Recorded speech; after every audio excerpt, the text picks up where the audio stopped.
Selamat pagi, perkenalkan nama saya Rosi Patricia dari Program Studi Pendidikan Bahasa dan Sastra Indonesia Angkatan 2019. Di sini saya akan mempresentasikan PPT untuk memenuhi tugas mata kuliah Administrasi dan Manajemen Sekolah. Yang pertama ada fungsi-fungsi manajemen sekolah. Fungsi manajemen adalah fungsi-fungsi organik, yaitu mutlak harus dilaksanakan dan fungsi-fungsi pelengkap yang tidak mutlak harus dilaksanakan. Yang kedua ada 4 planning pokok pikiran. Planning yang pertama yaitu perencanaan merupakan hasil pemikiran yang bersumber pada hasil penelitian data. Yang kedua ada manajer harus memiliki keberanian mengambil keputusan dengan segala resikonya. Yang ketiga, rencana harus berorientasi ke masa depan. Dan yang keempat, rencana harus memiliki makna bahwa apabila rencana tersebut dilaksanakan akan mempermudah pencapaian tujuan. Yang kedua ada organisasi atau perorganisasian. Adalah proses pengelompokan orang-orang atau alat atau tugas-tugas ataupun wewenang dan tanggung jawab sehingga suatu organisasi yang dapat digerakkan sebagai kesatuan yang utuh dalam rangka pencapaian tujuan. Selanjutnya ada controlling atau pengawasan.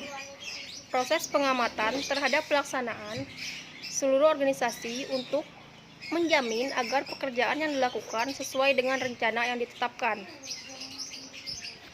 Selanjutnya ada penggerakan, adalah memberikan dorongan atau motif kepada pihak yang dipimpin oleh pelaksana kegiatan guna mengarahkan perbuatannya dengan menggunakan potensi yang ada dalam dirinya untuk mencapai tujuan yang telah ditetapkan. Selanjutnya ada konsep dasar manajemen pendidikan atau sekolah. Yang pertama ada inti manajemen pendidikan. Manajemen pendidikan pada dasarnya merupakan penerapan dari prinsip manajemen pada umumnya dalam konteks pendidikan. Berdasarkan tujuannya, manajemen pendidikan senantiasa harus bermuara pada tujuan pendidikan, yaitu pengembangan kepribadian dan kemampuan mengaktualisasikan potensi peserta didik. Berdasarkan prosesnya, manajemen pendidikan harus dilandasi sikap edukatif yang berkenan dengan unsur manusia yang tidak semata-mata dilandasi prinsip efektivitas dan efisiensi, melainkan juga harus dilandasi dengan prinsip-prinsip mendidik. Selanjutnya ada leadership and management. Kepemimpinan merupakan manajemen posisi sentral dalam manajemen pendidikan. Organisasi dengan adanya konsep dan pelaksanaan nilai-nilai kepemimpinan akan dihadapi bersama sehingga tujuan-tujuan yang telah ditetapkan akan lebih terjamin untuk dapat tercapai. Selanjutnya ada tugas dan tanggung jawab manajemen pendidikan. Tenaga fungsional guru yang diberi tugas untuk memimpin suatu sekolah di mana diselenggarakan PMB atau tempat di mana terjadinya interaksi antara guru yang memberi pelajaran kepada peserta didiknya sebagai penerima pelajaran. Permendikmas nomor 13 tahun 2007 tentang standar kepala sekolah atau madrasah. Pasal 1 ayat 1 untuk diingatkan, sebagai kepala sekolah atau madrasah, seorang wajib memenuhi standar kepala sekolah yang berlaku nasional. Selanjutnya ada karakteristik KEPSEK efektif. Memiliki pemahaman yang luas terhadap sekolah yang dipimpin, terutama mengenal keteraturan sekolah, kesesuaian situasional dan perubahan yang terjadi, sulit mengatakan tidak untuk membantu para siswa dan guru agar tumbuh dan berkembang. Memiliki kemampuan mendengarkan, listening or hearing, senang kerjasama dengan orang lain sehingga orang lain tersebut dapat berhasil. Selanjutnya, toleran terhadap situasi, ambiguitas, dan memahami bahwa budaya sekolah terus berkembang sepanjang waktu. Selanjutnya ada indikator keberhasilan KEPSEK yang efektif. Yang pertama ada keinginan dan harapan untuk menjadi sekolah yang dipimpin lebih baik dari sekolah lain dan mampu menginstruksikan waktu dan harapan sedemikian sehingga memungkinkan Kepsek yang bersangkutan mencapai tujuan pribadinya sebagai Kepsek. Selanjutnya ada 7 fungsi kepala sekolah: education, management, administrator, supervisor, leader, inovatif, dan motivator. Konsep dasar supervisi pendidikan akademik. Kompetensi kepala sekolah ada kompetensi kepribadian, kompetensi sosial, kompetensi manajerial, kompetensi kewirausahaan, dan kompetensi supervisi. Selanjutnya ada peranan supervisor dalam bidang pendidikan. Koordinator mengkoordinir seluruh anggota kegiatan di dalam lembaga pendidikan sekolah.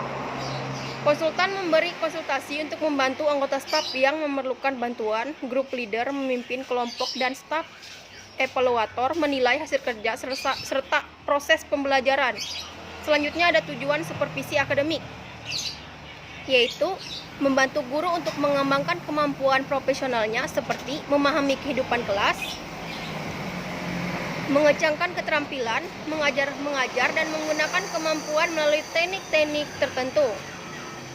Selanjutnya ada model supervisi, supervisi konvensional atau tradisional, supervisi ilmiah, supervisi klinis, serta supervisi artistik. Yang selanjutnya ada pendidikan sekolah sebagai suatu sistem. Berikutnya ada usaha pendidikan menyangkut 3 unsur pokok, yaitu memasukkan usaha pendidikan ialah peserta didik dengan berbagai ciri-ciri yang ada pada diri peserta didik itu sendiri, antara lain bakat, minat, kemampuan, serta keadaan jasmani. Yang kedua ada proses pendidikan terkait berbagai hal seperti pendidik, kurikulum, gedung sekolah, buku, metode mengajar, dan lain-lain. Berikutnya ada hasil pendidikan dapat meliputi hasil belajar yang berupa pengetahuan, sikap, dan keterampilan dalam rangka yang lebih besar untuk hasil proses pendidikan yang dapat berupa lulusan dari lembaga pendidikan sekolah tertentu.